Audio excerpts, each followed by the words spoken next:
रोजी महापालिकेच्या महासभेत भारतरत्न माजी पंतप्रधान तथा ज्येष्ठ संसदपटू अटल बिहारी वाजपेयी यांच्या पूर्णाकृती पुतळ्याच्या प्रस्तावावर चर्चा रंगली।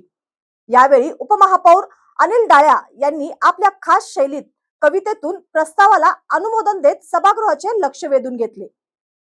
महासभेतील ठराव क्रमांक 40 अंतर्गत महापालिका इमारतीजवळील भारतरत्न अटल बिहारी वाजपेयी चौकात अटल प्रतिष्ठान इचलकरंजी यांच्या वतीने अटलजींचा पूर्णाकृती पुतळा उभारण्यास मंजुरी देण्याची मागणी आमदार डॉक्टर राहुल आवाडे यांनी केली होती।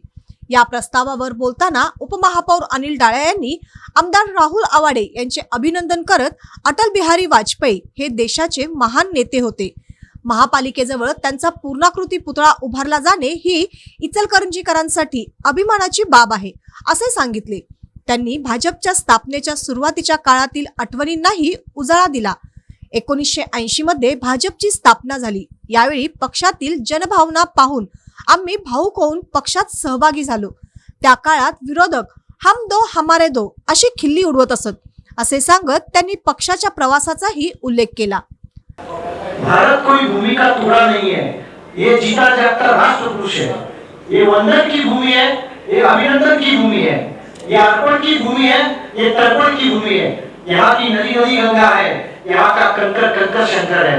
हम जिएंगे तो भारत के लिए और मरेंगे तो भारत के लिए, और मरने के बाद भी हमारी अस्थियों को कान लगाकर सुनेगा तो एक ही आवाज आएगी, भारत माता की जय, भारत माता की जय।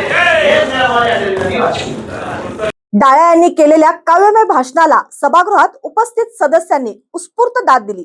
त्यांच्या भाषणानंतर काही काळ सभागृहात टाळ्यांचा कडकडाट झाला।